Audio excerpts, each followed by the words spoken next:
بسم الله الرحمن الرحیم. الحمد لله والصلاة والسلام على سیدنا رسول الله وعلى آله واصحابه ومن والاه، اما بعد. السلام علیکم و رحمت الله و برکاته.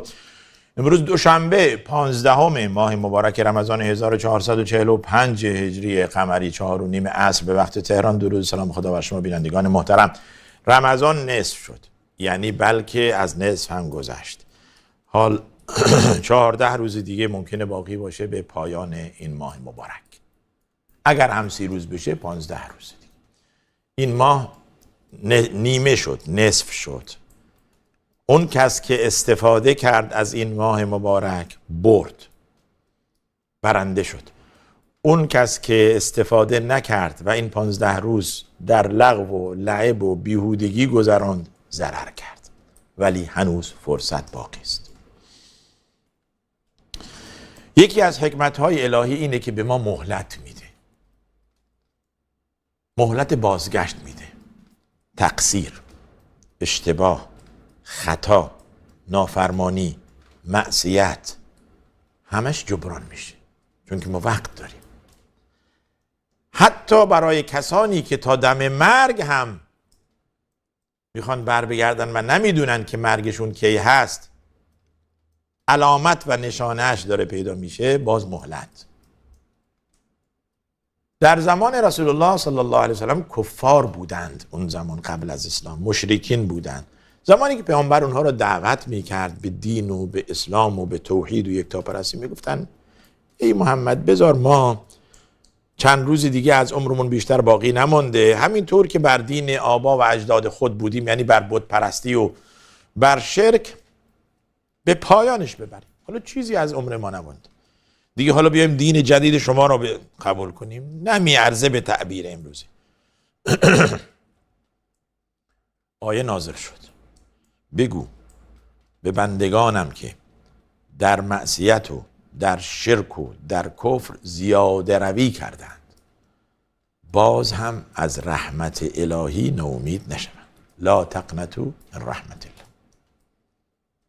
اسرفوا علی انفسهم میفرماید. کلمه اسراف به کار میبره. بندگانی که زیاده روی کردند در معصیت. و بزرگترین معصیت چیه دوستان؟ بزرگترین معصیت شرک است. هیچ گناهی بالاتر و بزرگتر از شرک در این کره خاکی نیست. خب شما که این همه اسراف در شرک و در بت پرستی و در غیر الله پرستی و حالا گناهان دیگه که بعد از شرک حساب میشه، این شما را ناامید نکند. ولو که آخرین لحظه برگردید، ما از شما میپذیریم. ببینید چقدر لطف و کرم الهی زیاده. آخرین لحظه برگردید، ما از شما میپذیریم، اشکالی نداره. تازه آیاتی که در این زمینه هست دوستان بسیار زیاد هست و بارها هم تکرار کردیم که وقت هست برای بازگشتن. ناامید نشوید. این درگاه الهی درگاه توحید است و جای ناامیدی در این درگاه نیست. هر چه باشی، یعنی گبر و کافر و هر دین و آیینی داشته باشی، باز میتونی برگردی به این اسلام و به این توحید و به این یکتاپرستی. سلام علیکم استاد خدمتی. سوالی دارم: آیا یک زن وقتی که با یک نامحرم برود بیرون، شوهرش خبر ندارد ولی برادرش و پدرش خبر دارن، یا گناهی مورد؟ ببینید، حالا اگر خانم هستید، خانم محترمه، این نیست که برادر و شوهرش بدانن. ما اعمالمون با الله در جریان کار ما هست. منظور اینه که آقا شبیهش اینه، ما اگر یک معصیتی انجام بدهیم، البته این معصیت هست، خروج زن با نامحرم معصیت هست و زن باید که با اجازه شوهرش از خانه نه اینکه هر دفعه میخواد بره خرید کنه یا نماز، نه، این تفاهم فی ما بین هست، ولی میخواد مسافرت برود، میخواهد که از شرق شهر به غربش بره یا برعکسش، از این طرف به این طرف، از روستا به روستای دیگر. باید شوهر در جریان باشد.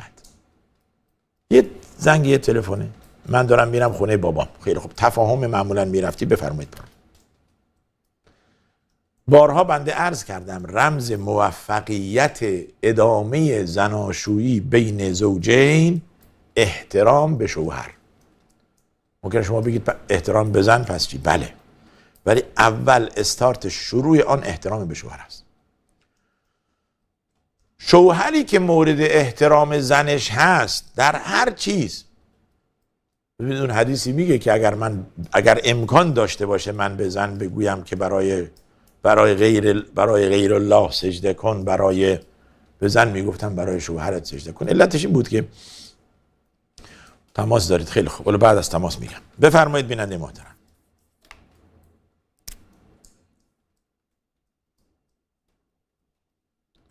بیننده محترم بفرمایید. من صدا ندارم تو گوشم. خب تماس واتساپی قطع شد. یه لحظه نگه دارید، من حرفا رو تموم کنم. سببش این بود که معاذ از شام آمد مدینه، یه مرتبه افتاد جلو پیامبر سجده کرد. پیامبر فرمود معاذ این چیه؟ معاذ این چه روشیه؟ گفت من تو شام بودم، تو سرزمین شام که امروز الان فلسطین و هر شود سوریه و اردن و لبنان و اینها میگن شام. اونجا مردم برای اساقفه خود، برای کشیش های خود سجده میکردن. من اومدم برای شما سجده کنم. فرمودند معاذ این کار شرک، این جایز نیست، سجده لغیر الله نمیشه. اگر میشد که سجده برای غیر الله جایز بود، من به زن میگفتم که سجده برای شوهرش کند. نمیشه این کار. به فرضی که حالا نمیشه، به فرضی اگر میشد، اول کسی که مستحق احترام هست شوهر است از طرف زن. توجه کردید؟ و این مسئله یعنی احترام. رمز موفقیت زن برای اینکه شوهرش را مثل انگشتر در انگشت قرار بدهد اینه که به شوهرش احترام کنه. وقتی که این احترام کامل از طرف زن دید این شوهر، دیگه روش نمیشه باش قهر بشه، روش نمیشه بره با زن دیگر باشه، روش نمیشه حتی نگاه به زن دیگر هم بکنه. برای اینکه اینقدر این زن محترم هست، محترمه هست و اینقدر این زن در دل شوهر جای دارد که امکان نداره حتی شما دعوتش کنید برای نهار، برای شام، برای صبحانه، برای بالاخره یه دعوتی در غیر از رمضان، میگه نه خیر، من باید با همسرم، با زنم نهار بخورم یا شام بخورم. پس بنابراین حالا رمضان آقا افطاری پیش ما، نه خیر، من افطاری باید با همسرم باشم. برای که این همسر کاری کرده که این شوهر شرمنده هست. شرمنده هست که نه با کسی دیگر باشه، نه بهش خیانت کنه، نه جایی حتی غذا بخوره. ولی زنی که پرخاشگره چی؟ برعکسش. زنی که بی ادبی میکنه جلوی شوهرش، به شوهرش احترام نمیگذاره، نه در حرفهاش، نه در پوشاکش، نه در رفتارش، نه در، یعنی انگار که یک شخص غریبه هست. تو یکی منم یکی، شوهر یکی بگه 4 تا میذاره تو دهنش. این زن موفق نیست. این مرد این خانه را دیگه براش سیاه شده. این زن در زندگی زناشویی موفق نیست. توجه کردید؟ پس مسئله بر اینه که شما تفاهم داشته باشید بین شما. همچون شوهری که مورد احترامی، همچون زنی قرار میگیره، به نظر شما دیگه مخالفت میکنه، نه خیر نرو، از خونه بیرون نرو، نمیشه. ببینید همچون شوهری دیگه اختیار تام به زنش میده، پول در اختیارش میگذاره به اضافه نفقه. پس کلید و رمز موفقیت ادامه زندگی زناشویی در وهله اول دست زنه. اون هم با چی؟ با احترام کامل به شوهرش. که جدایی و گرفتاری و بدبختی و ناراحتی هم برعکس این قضیه هست. شوهر رو عددی حساب نمی کنید، احترام نمی کنید، هیچ. این شوهر هم دیگه به مراحل، به مرور زمان از شما خسته میشه. بله. سلام علیکم استاد گرامی، آیا میشه در مسجد بین مغرب و عشا نیت اعتکاف کرد؟ بله. اعتکاف در اصل آن است که شما نیت کنید در یک مسجدی که درش جماعت خونده میشه، بعضن گفتن درش جمعه خونده میشه، شما نیت کنید که مثلا چند روز معتکف باشید. غالبا از 20 رمضان تا آخر رمضان معتکف هستن و اعتکاف هم سنت هست. آیه سوره بقره هم همینو میگه که اعتکاف، زمانی که اعتکاف نشستید دیگه به زنان نزدیک نشوید. ولا تو باشروهن و انتم عاکفون فی المساجد. این حد و حدود الهی باید رعایت کرد. بله، برای 1 ساعت 2 ساعت هم میشه نیت کرد. من از زمانی که رفتم مسجد معتکف باشم تا بعد از عشا، اشکالی نداره، جایز هست. و هدف از اعتکاف اینی که انسان متفرغ شود برای عبادت. عبادت چیه؟ نماز، تلاوت قرآن، ذکر، کاری که در مسجد میشه انجام داد. ذکر الله، تلاوت قرآن و بلند شدن و نماز سنت خوندن. این هدف از اعتکاف. سلام بر شما. در ازدواج اگر خانواده زن درخواست مهریه زیاد کنند حرام نیست. ببینید، هیچ حد معینی برای کم یا زیاد مهریه در شرع نیامده، ولی از آن طرف پیامبر میفرماید با برکت ترین دختر که میاد خانه شوهرش اون دختری است که مهریه‌اش کم باشه. رمز برکت در زندگی این زن و شوهر اینه که مهریه‌اش کم باشه. غالباً قدیما پدر اجداد ما همه مهریه دخترانشون رو 19 مثقال طلا قرار میدادن، یعنی کمتر از 85 گرم، 82 گرم، 2 گرم. چرا؟ برای اینکه از 20 مثقال که بشه 85 گرم شروع نصاب زکات طلاست. لذا اینها دقت میکردن که این مهریه به گونه‌ای قرار بدهند که وارد نصاب زکات نشود. توجه کردید؟ بله. بسیار خوب.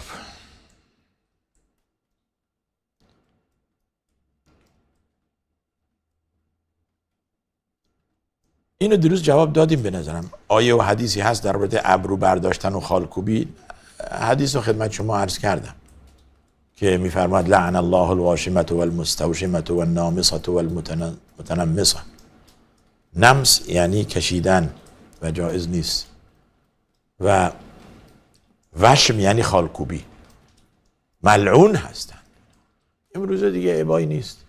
خالکوبی به اسم تتو کردن و موها رو کلن برداشتن، موهای ابرو به جاش تتو کردن به جاش، اینها مورد لعن تغییر خلق الله هست، جایز نیست. مگر یه زنی که خیلی ابروهاش ضخیم باشه مثل ابروی مرد و اصلا از قیافه زنانگی دیگه بیرون رفته که خیلی اندک، اون حق داره به اندازه‌ای که خود را به طبیعت تغییر بدهد ابروهاشو، وسط ابروهاش چسبیده به هم ضخیمه، اون حق داره ابروشو این قسمت رو برداره که لااقل مثل مردا نباشه، خشن نباشه، یا صورتش مرتب به خاطر هورمون مذکر زیاد مو داره، اون حق داره برداره موهاشو، یا اینکه این زن این ابروی ضخیم را به حالت طبیعی برداره. اندکند، یعنی در تمام ممکنه زنان 5% نباشن.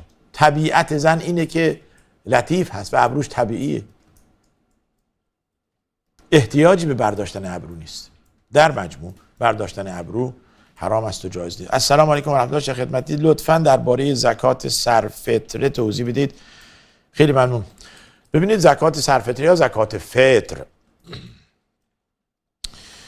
وقت پرداختش 2-3 روز قبل از عید فطر هست. حالا برخی هم اجازه دادن که قبلا، ولی بهترین وقت برای پرداخت شب عید فطره و آخرین وقت پرداختش قبل از خروج مردم به نماز عیده. چون که اگر این شخص زکات فطر را پرداخت نکرد و مردم همه در مصلای عید یا در مسجد نماز عید خوندن و تمام شد، دیگه این نماهی از صدقه من الصدقات، دیگه یک صدقه عادی است، صدقه عادی است. و در اسلام تمام عبادت ها موقت به وقته. چرا ما الان روزه ایم؟ خب رمضونه. چرا ظهر را به وقت خود نماز میخونیم؟ مغرب را بعد از غروب به وقت، عبادت به وقته. حج چرا فقط از در ماه ذی‌حجه هست و 9 ذی‌حجه روز عرفه خلاصه میشه به حج و بعد از 2-3 روز تا 13 ایام التشریق؟ چرا نمیشه مثلا در رمضان ما حج بدیم؟ نیست. عبادت دارای وقت هست، تمام عبادت ها از جمله نماز که ان الصلاة کانت علی المؤمنین کتابا موقوتا، دارای وقت، 5 وعده هست. هر عبادتی از جمله سرفطره به تعبیر شما یا فطر، زکات فطر. زکات فطر وقت شب عید فطر هست. حالا علما بعضا اجازه دادن که 2 روز 3 روز قبلش هم باشه تا به دست فقرا برسه. این زکات به ازای هر فرد، کودک، بزرگ، پیرمرد، پیرزن، دختر بچه و حتی دختری که شب عید یا نوزادی که شب عید تولد شد، اون هم زکات فطر واجب است که والدینش زکات فطر در حق ایشون بدن.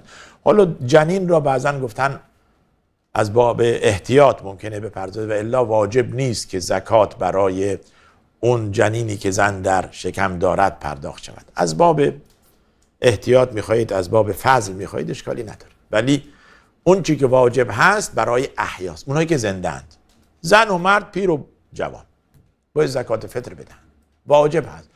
اون زمان رسول الله صلی الله علیه و سلم مقرر فرموده که گندم باشه یا جو باشه یا کشک باشه یا مویز باشه، همون کشمش. ولی الان غالب قوت مردم برنج میدن، چیز حدود 2 کیلو و 650 گرم، 2 کیلو 700. برای احتیاط گفتن آقا 3 کیلو به ازای هر نفر 3 کیلو، که 3 کیلو هم چیه؟ زیاد هست. و مسئله زکات فطر یک عبادته. در حدیث اومده که طهرة للصائم من اللغو والرفث و طعمة للمساکین. آقا ما در اثنای این 15 روز که گذشت، 15 روز دیگه هم خدا همه را زنده نگه دارد تا پایان رمضان، کم و بیش مرتکب یک خطاهایی میشیم دیگه. گناهان کوچیکی، یک سری چیزهایی، عبادتی درش نقصان هست. آقا بعضی وقتها نماز صبح هم بیدار نمیشیم، بعضی وقتها احتیاط نکردیم در سحری، در افطار کردن و بالاخره لغزشی که انسان داره. میفرماید این زکات فطر این لغزش ها و این گناهان را پاک میکنه. این یک فایدهش. فایده دومش که غذاست برای مسکین، فقیر، روز عید شکمش سیر بشه بالاخره. ببینید مهمترین زکاتی یا مهمترین چیزی که در اسلام روش تاکید شده سیر کردن شکم افراد گرسنه. لذا در تمام کفارات اول میاد اطعام 10 مساکین، مثلا برای قسم خورد کردن. در رابطه با حالا کفاره روزه فقیر یا سیر یا فدیه از روزه و فدیتون طعام و مسکین، غذاست. افراد فقیر و گرسنه باید سیر بشن، به خصوص در ایام عید. از اونجا ما اضافه اسراف میشه، از اینجا آذوقه و غذایی نیست برای سیر کردن شکم چند تا فقیر. اینجا تأسفه. بنابراین زکات فطر فلسفهش اینه و باید پرداخت بشه و دقت کنید. حالا بعضا اجازه دادن که پول هم پرداخت بشه، گفتن پول هم اشکالی نداره. پس شما این زکات را پرداخت کنید که روزتون ناقص نمونه. خسته نباشید اگه کسی بگه من اسلام را قبول ندارم ولی انسانیت را قبول دارم و نماز نمیخونم و هیچ کدوم از اعمال اسلام را انجام نمیدم، این در قیامت تکلیفش چیه؟ در قعر جهنمه. در قیامت در وسط جهنمه. چون که این دین پخش شده، اعلام شده از طرف رسول الله صلی الله علیه وسلم و از طرف الله که چی؟ ان الدین عند الله الاسلام و من یبتغی غیر الاسلام دینا فلن یقبل منه و هو فی الاخره من الخاسرین. ما یک دین داریم، اونم اسلام. اسلام آخرین ورژن ادیانه.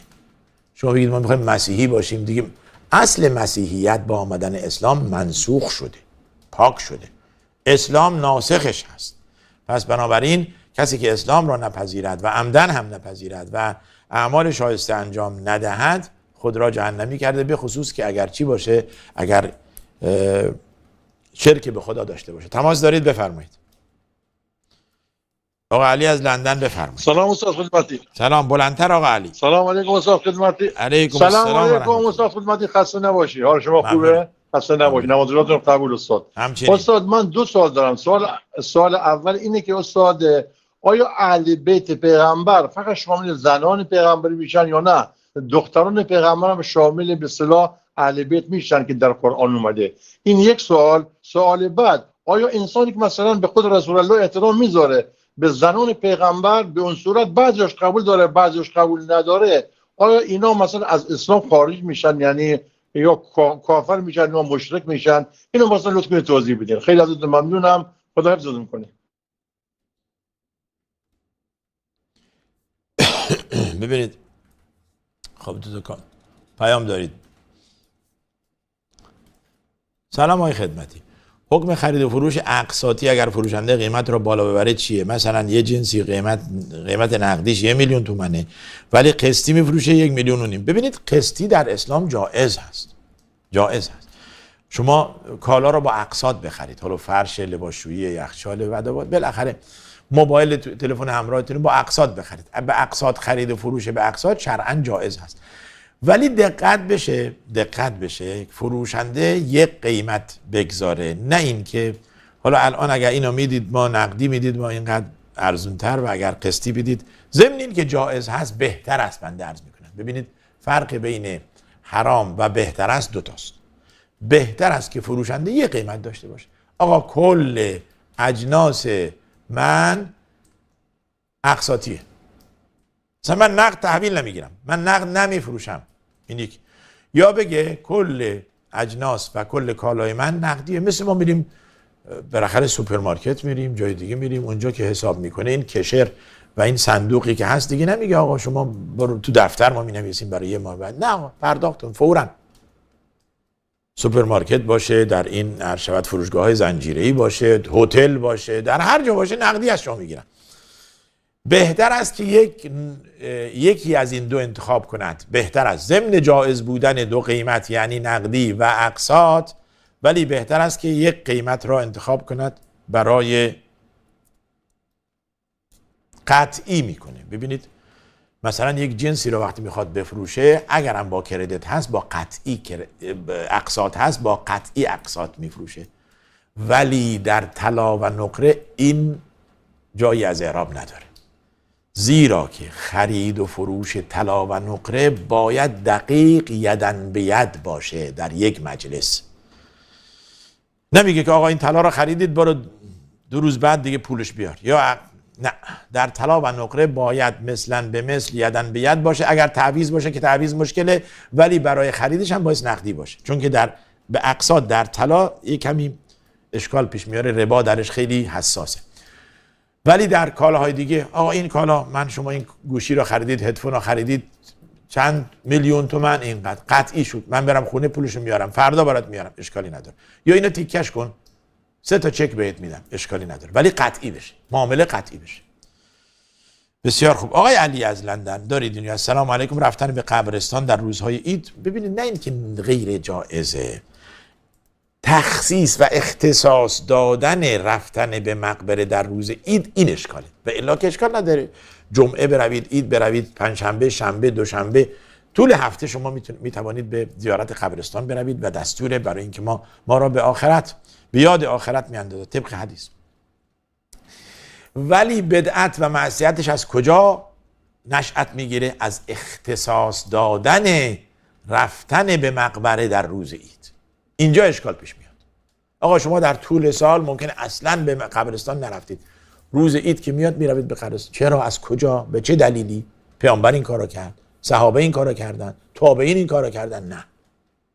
پس اشکالش در اختصاص دادن این روز هست، و الا که زیارت قبور و سر زدن به قبرستان سنت هست و دعا کردن برای صاحبان قبر. آقای علی از لندن گفتید اهل بیت شامل زنان و دختران همه در اصل آن است که آیه سوره احزاب از آیه 28ش تا آیه 34ش، از آیه 28 سوره احزاب تا آیه 34 خاص زنان پیامبر است. از اول یا ایها النبی قل لازواجک ان کنتن تردن الحیاة الدنیا و زینتها فتعالین امتعکن و اسرحکن سراحا جمیلا. وقتی که پیامبر به زنان گفت اینطوری، گفتن همه خدا و رسول میخواهیم. دیگه خطاب الهی از رسول به زنان منتقل شد برای که منزلهشون بالا رفت. یا نساء النبی، دیگه نگفتی یا رسول الله بگو بزنید. یا نساء النبی لستن که یا نساء النبی واذکرن ما یتلی فی بیوتکن من آیات الله والحکمه. نساء النبی قبلش میفرماید که انما یرید الله لیذهب عنکم الرجس اهل البیت و یطهرکم تطهیرا.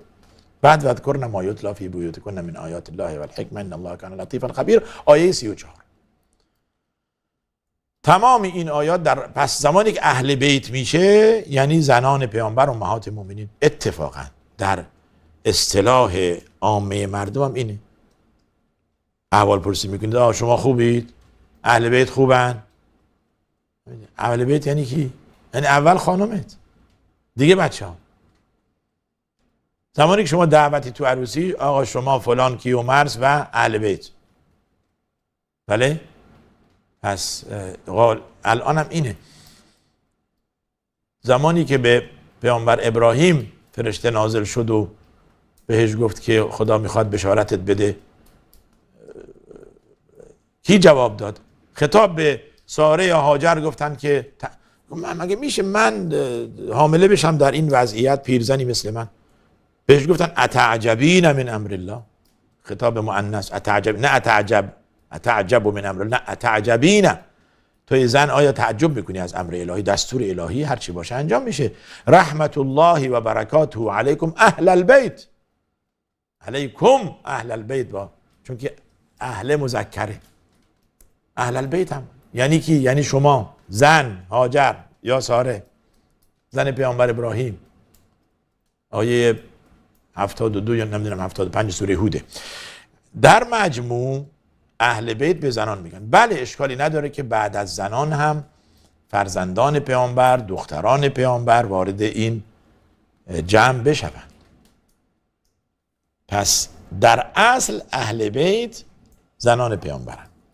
سوال دوم شما کسانی که به امهات مؤمنین ممکنه مؤمن هم هستن ولی بعضا احترام مؤمن نیستن. ببینید اینو من نمیگم، همیشه دقت کنید برای جواب گرفتنتون از قرآن که دیگه لا یأتیه الباطل من بین یدیه ولا من خلفه، شکی در صحتش نیست، از قرآن تعلیم بگیرید و یاد بگیرید. در آیه 6 سوره نساء، ببخشید سوره احزاب، حالا من بین آیه 6 و آیه 4 همیشه اشتباه میکنم، یا آیه 4 یا 4. زمانی که میفرماید النبی اولا بالمؤمنین من انفسهم، النبی اولا بالمؤمنین من انفسهم، یعنی شأن و مقام پیامبر اینقدر بالاست که از هر مؤمنی پیامبر از خودش هم بیشتره. یعنی اینقدر من خودم مواظب خودم هستم، خودم رو دوست دارم، به خودم ارج میذارم، باید به پیامبر بیشتر از ارج بگذارم، بیشتر او را دوست داشته باشم. اولاست. از خودم دفاع میکنم که بالاخره آسیبی نبینم، باید که از پیامبر بیشتر دفاع کنم. النبی اولا بالمؤمنین من انفسهم. دنبالش چی میفرماید؟ و ازواجه امهاتهم. خیلی مهمه ها. و ازواج پیامبر کیا بودن؟ اون 9 نفری که پیامبر رحلت کرد و قبلش هم 2 تا دیگه 11 تا. از جمله ام المؤمنین عایشه، از جمله ام المؤمنین حفصه، از جمله ام المؤمنین هند، از جمله ام المؤمنین جویریه و امهات مؤمنین. زمانی که پیامبر در سکرات مرگ بود صلی الله علیه و سلم ایام پایانی عمرش را در خانه ام المؤمنین عایشه گذراند. پس اینها ام المؤمنین بودن. حالا میخوام به کجا برسم بنده؟ چی بگم؟ شاهد عرایض بنده چیه؟ شما میفرمایید اینها آیا مسلمونن؟ آیا این کسی که به امهات مؤمنین توهین میکنه مؤمن نیست؟ چرا؟ برای اینکه میفرماید که و ازواجه امهاتهم، امهات کی؟ امهات مؤمنین. حالا اون که توهین میکنه به مادرش یعنی مؤمن نیست. گرفتید معنی آیه رو؟ آیه میفرماید زنان پیامبر مادران مؤمنینند. حالا کسی که توهین میکنه به این مادرش یعنی نمیخواد مؤمن باشه، یعنی کسی که قبول نداره عایشه و حفصه مادرش باشه مؤمن نیست. برای که الله فرموده زنان پیامبر مادران مؤمنینند، این نمیخواد عایشه و حفصه مادرش باشند، خب مؤمن نیست، خود را از دایره ایمان بیرون برده.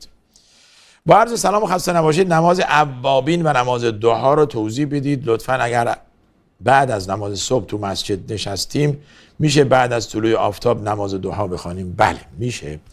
اتفاقا حدیثی هم هست ولی بعضا اون رو قبول ندارن. یه روایتی هست کسی که بعد از نماز صبح بنشیند تا آفتاب طلوع کند و بعد 2 رکعت نماز ضحی بخواند انگار اجر عمره‌ای دارد.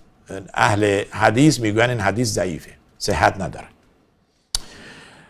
ولی اجر دارد. قطعا کسی که بعد از نماز بنشیند تا طلوع آفتاب اجر دارد. نماز اوابین را هم حین ترمد الفصام من الظهیره پیامبر شرح میده. اوابین که یه وقتی که کره شتران بلند میشن از شدت گرما از روی اون سنگ و عرض شود که پاره سنگ ها و ریگ ها بلند میشن خود را زیر سایه میبرند.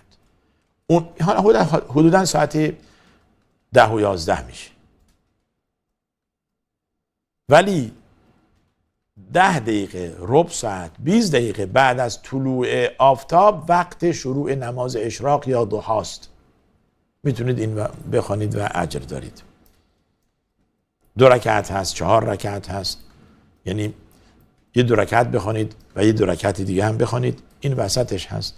اقلش 2 رکعت هست. کمترین نماز ضحی 2 رکعت، رکعته ضحی. بیشترش هم 8 رکعت هست طبق اون حدیثی که رسول الله صلی الله علیه و سلم در خانه ام هانئ خواندین نماز رو. ولی خب 2 رکعت بخوانید کافی. خیلی خوب.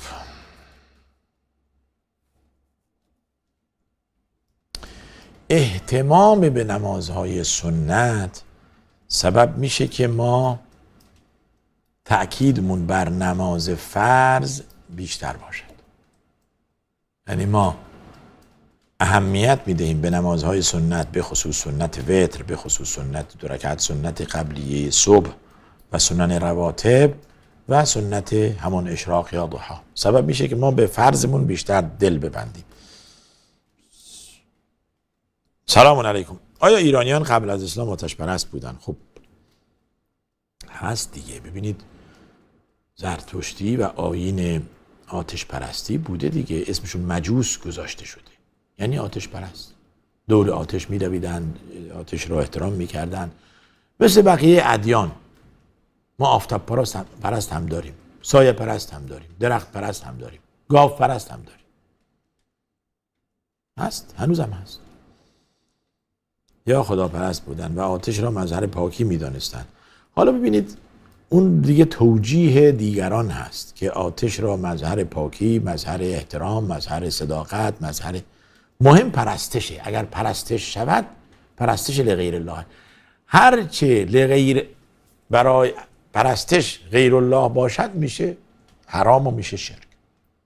حالا این لغیر الله سنگ باشد، آتش باشد، آب باشد، سایه باشد، گاو باشد، انسان باشد، میشه لغیر الله. آتش یزدان پاک را ستایش میکرد. تمام مخلوقان یزدان پاک و الله را ستایش میکنن. و ان من شیء الا یسبح بحمده ولکن لا تفقهون تسبیحه. هیچی نیست از این جماد و از این عرش شود مایعات و جمادات و درختان و پرندگان و خزندگان و حیوانات و چهارپایان و ددان و انسان و جن، هیچ کدوم از این مخلوقات نیست مگر اینکه تسبیح الله میگویند، ولی ما تسبیح آنها نمیگوییم. این بلبل ها و این در صبح قبل از طلوع آفتاب اینها میخونن چقدر خوش صدا این پرندگان، اینا تسبیح الله. من نمیدونم، ما نمیدونیم زمان پرندگان. این درختان شکوفه میشن، بعد خزان میرن، تمام اینها تسبیح الله. سنگ تسبیح الله میگه، ولی من و شما نمیدونیم. خدا میفرماید دیگه و این من شیء، شیء یعنی هیچ چیزی نیست مگر اینکه تسبیح الله میگه، ولی شما نمیفهمید. خدا میفرماید.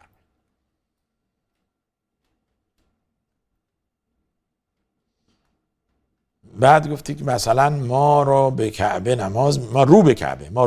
نماز میخونیم ولی سنگ پرست نیستیم، الله پرست هستیم. ببینید شما قاطی کردید بیننده عزیز.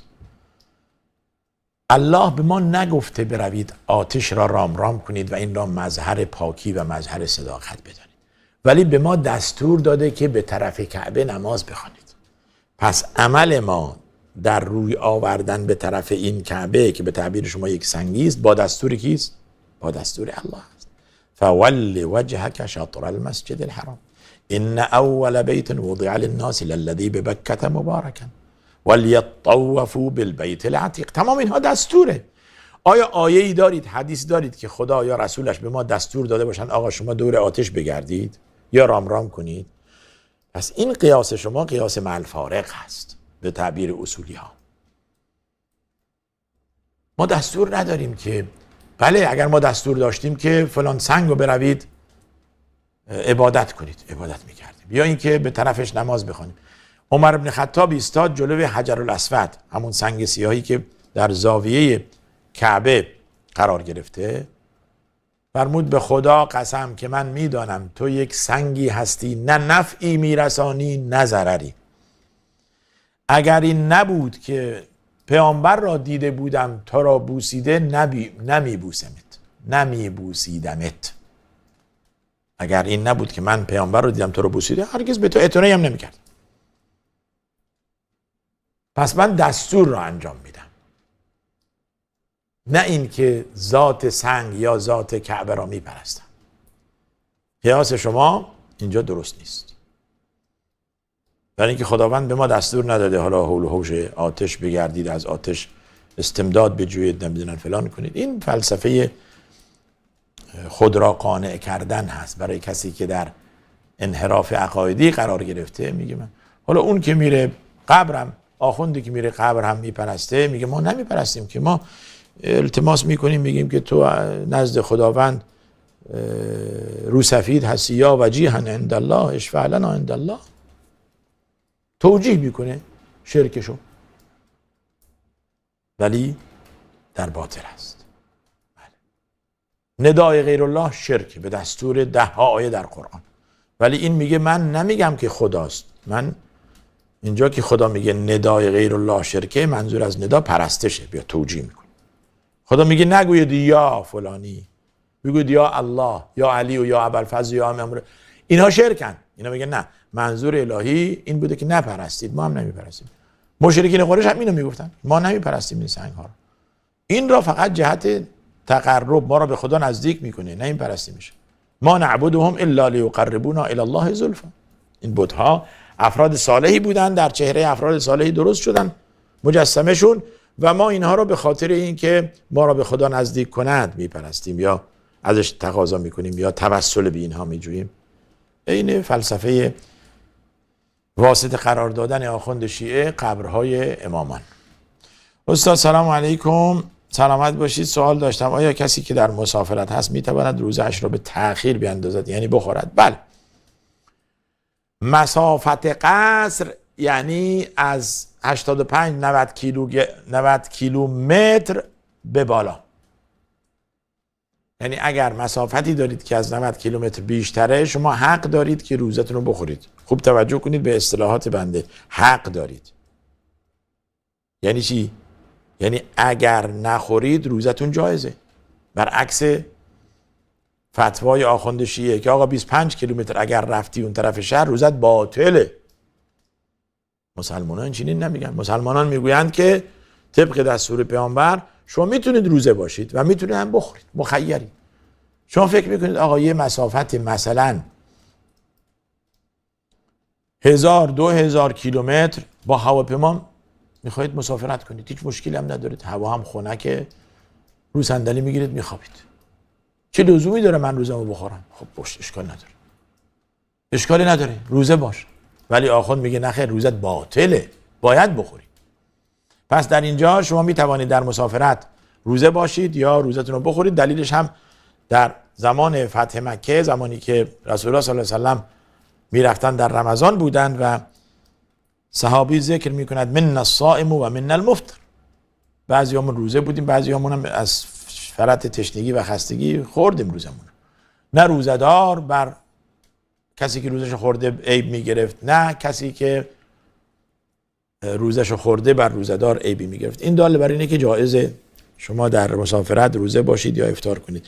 سلام استاد، در منطقه جنوب بعضی اماکن وجود داره که مثل شیعه ها عبادت میکنن. چطور؟ مثلا قبر در مسجد وجود داره که نزدیک به محراب است و مردم میرن در محراب نماز میخونن به طوری که انگار هم رو به قبر نماز میخونن و هم رو به قبله، هم رو به قبر. آیا این نماز خوندن اگر هدف قبر باشد شرک است و نماز هم باطل؟ اگر هدف قبر باشد، شما می روید در محرابی نماز میخونید که پشتش قبره و هدفتون هم قبره، این میشه شرک. و اگر هدف نباشد اشکالی نداره. اصل درست کردن مسجد در جلو قبرها که مظنه و گمان قبر پرستی درش هست جایز نیست. مسجد باید بله، مسجد را باید، قبر در مسجد اگر قرار گرفته که دیگه مصیبته. بله، مصیبت قبر در مسجد باشه. ممکنه بگوید قبر پیامبر در مسجد. نه، قبر پیامبر جدا بود، بعد برای توسعه راهی دیگه نبود، زمان عثمان بن عفان توسعه دادند اونجا و اون قبر پیامبر نیست بلکه خانه پیامبر و امهات مؤمنین، از جمله خانه زهرا، اتاق زهرا در اونجاست. پس هدف قبر نبوده بلکه چند اتاق و خانه بوده است. بله، راه حل اینه که این قبر را بالاخره حالا مسجد را جایی بسازن که جلوش قبر نیست، و اگر این طور باشه باید قبر را از داخل مسجد بیرون آورد که مظنه و شبهه پرستش آن نباشد.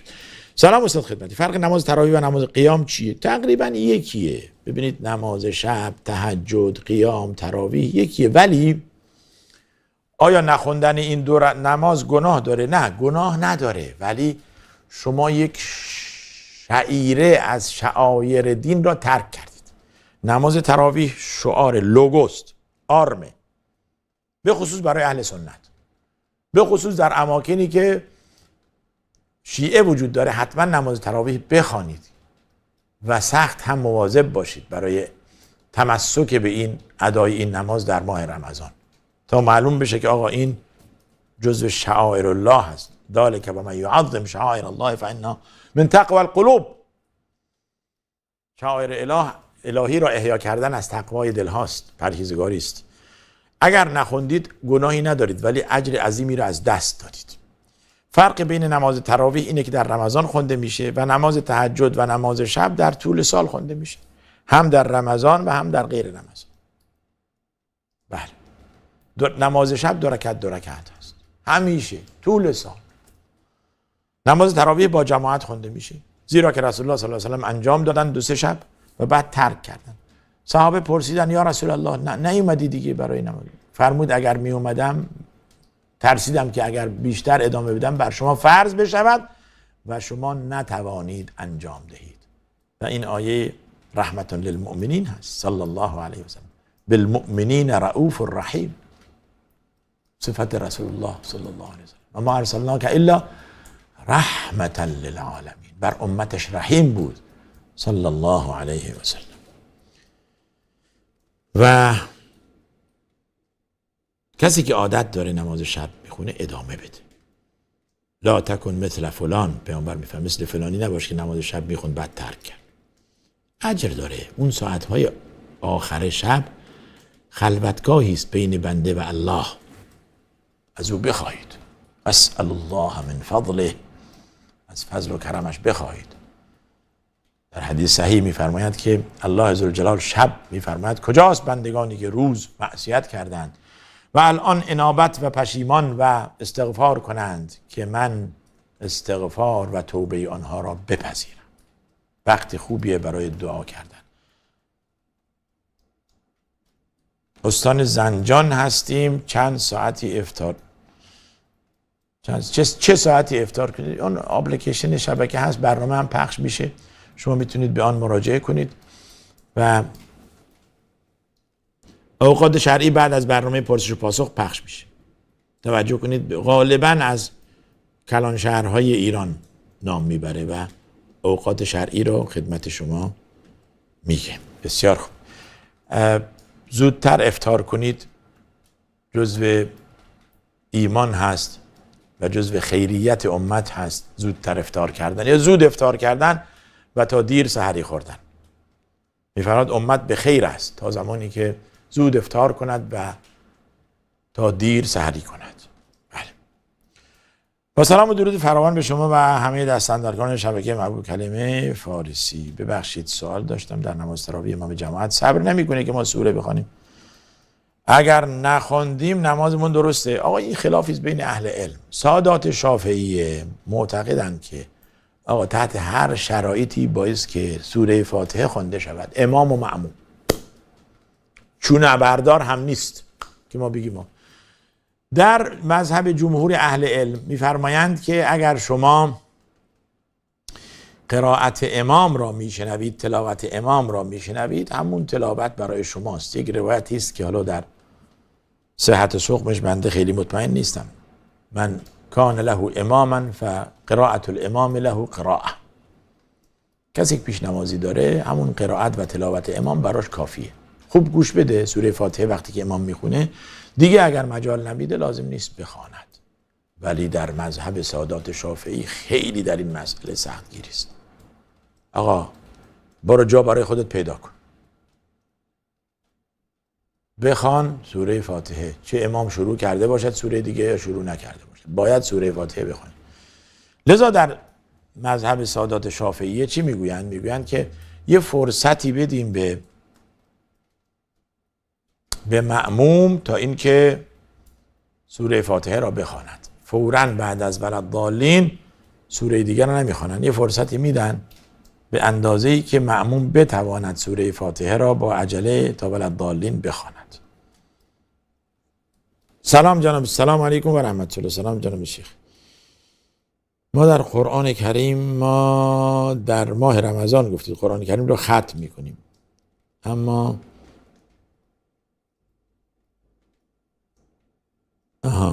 بچه 3 ساله‌ای 3 سال دارم فقط قرآن گرفتم از دستم افتاد. اشکالی نداره آقا. تعمدی در این نبوده، تعمدی در این نیست. قرآن از دست شما بیفته، شما پا روی قرآن بگذارید، زمانی که به تعمد نباشد معصیتی نیست. اما وای به حالتون اگر به عمد باشه. کلام الله را اینطور اهانت کردن مساوی است با کفر. ولی زمانی که تعمدی نیست، ما قرآن داریم چند تا جلد، یکیش افتاد دلا میشیم، یکی رو برداریم یکی دیگه رو میافتیم. اشکالی نداره، این تعمدی در افتادن قرآن نیست. سلام و خسته نباشید. اختلاف بین مذهب شیعه و اهل سنت چیست؟ در عقیده است، در قبر پرستی و امام پرستی است. فقط در ندا زدن غیر الله، در ندا زدن یا علی و یا حسن و یا حسین یا زهراست که عقیده هست. و الا در فقه خیلی اختلاف چشمگیری ما بین مذهب شیعه و سنی نمیبینیم. خیلی به هم نزدیکن در احکام فقهی. اون چه که مسلمانان را از آخوندهای صفوی و این مذهب جدا می سازد ندای غیر الله و قبر پرستی و توسل به قبر هست که اصل عقیده را تشکیل میده.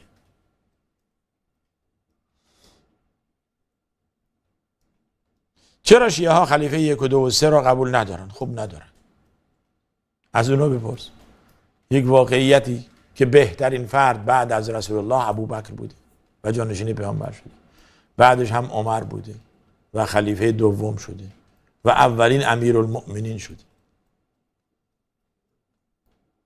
بله شما 1 و 2 چی؟ خلیفه های 1 و 2 و 3. یعنی سیدنا ابوبکر، سیدنا عمر، سیدنا عثمان که شما در دعای حالا عاشورا یا دعای ندبه نمیدونم کجاست که هر سه تا لعنت میکنید، اولی و دومی و سومی، ولی شدند علی رغم انف دشمنان اینها. وقتی که حضرت علی میگه ابوبکر و عمر از من بهترند، حالا آخوند صفوی میاد میگه علی اشتباه میکنی، تو بهتری.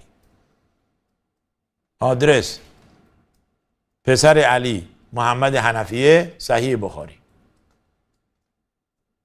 پرسید از پدرش پدرم بعد از پیامبر که بهتره؟ فرمود ابوبکر. گفت بعد ابوبکر که؟ گفت عمر. محمد حنفیه پسر سیدنا علی میفرماید که ترسیدم سومی بگم کیه، بگه عثمان. گفتم بابا سومی خودتی، سومی خودتی دیگه. گو انما انا من المسلمین، من یک فردی از مسلمانانم. ولی آخوند میگه نه خیر آقا تو نفهمیدی، تو اولین کسی هستی بعد از پیامبر، اولین امام علی است. پیامبر نفهمید ولی اعوذ بالله علی خودش نفهمید، ولی آخوند صفوی فهمید.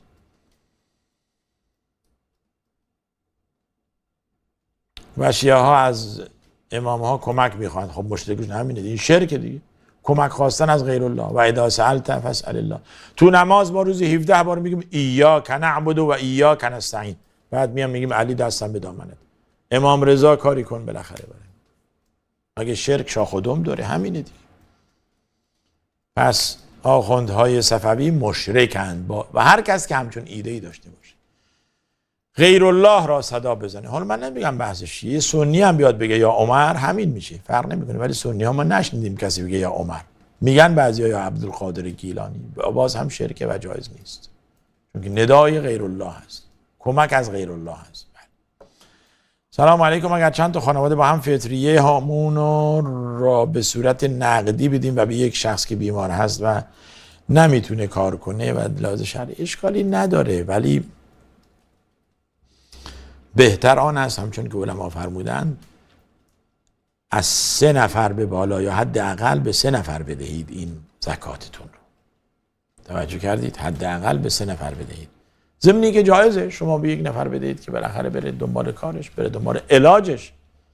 تیکه تیکه کنید، نه برای این خوبه نه برای اون، ولی به 1 نفر بدهید زمانی که تشخیص دادید این زکات فطر برای ایشون اینقدر مهمه که با این پول میره جراحی میکنه، شفا پیدا میکنه و اشکالی نداره، جایز هست. بله. خب وقت هم ظاهرا رو به پایان. السلام علیکم و رحمت الله. در روستای ما امام جماعت رو وادار میکنن که نماز تراویح رو خیلی سریع بخوند، بی ارزش است، چون بعدش مسابقه فوتبال برگزار میشه و هر شب این اتفاق میافتد. میگن که نمیخوایم جوانان رنجیده بشن، ولی خدای جوانها رنجیده میشه، اشکالی نداره. الله رنجیده میشه، اشکالی نداره. به نظر شما در حدیث صحیح داریم که کسی که نمازش رو اینطوری میخونه روز قیامت جمع میکنن میزنن تو صورتش. در روایت دیگه داریم همچون کسی که اینطور با عجله نماز میخونه اسمش دزد نمازه، دزد نماز. الله اکبر، سمع الله لمن حمده، الله اکبر، الله اکبر، بسم الله الرحمن الرحیم، الحمد لله رب العالمین الرحمن الرحیم. این نماز نیست، این مسخره بازی است. نماز درش طمأنینه، آرامش، دلنشین، گو این که با الله داری حرف میزنی. این نمازه. این نمازهای سرعت یا نمازهایی که عجله میخونن شرکت نکنید، باطله. این نماز باطله آقا. سلام جناب شیخ، وقت سحری خوردن دیر رسیدم، لقمه در دهانم بود که اذان گفت قورت بده. لقمه در دهانت بود اذان میگفت قورتش بده، اشکال نداره. لیوان در دهانت بود میآشامیدی اذان گفت تکمیلش کن، ولی بعد از آن دیگه لقمه نگیر، بعد از آن لیوان آب دیگه سر نکش. توجه کردید؟ بله.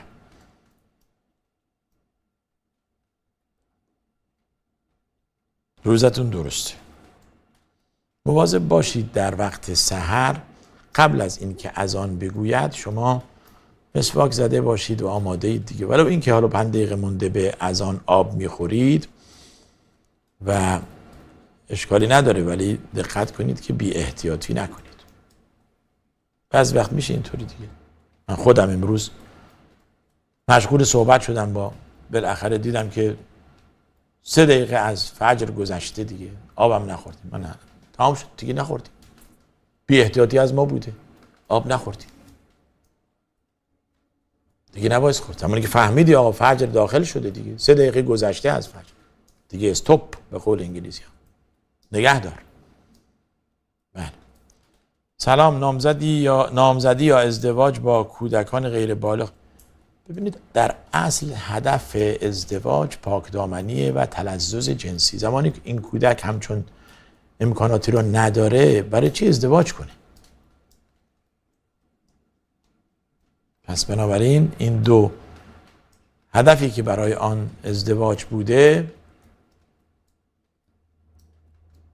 در اینجا نیست. اگر که شما منظورتون ازدواج صحابه است یا ازدواج مردان بزرگ با زنان، ببینید همه اینها بعد از سن بلوغ بوده. 17 سال داشته این دختر و همچنین زمانی که به سن بلوغ رسید اشکالی نداره، قبل از آن احساسی ندارد، نه پسر نه دختر. بله. خب وقت داریم یا به پایان رسید؟ سوالو سریع ببخشید تا ما جواب بدیم در آخرین لحظه. معمولا حالا امروز پیام واتساپی کمتر داشتیم.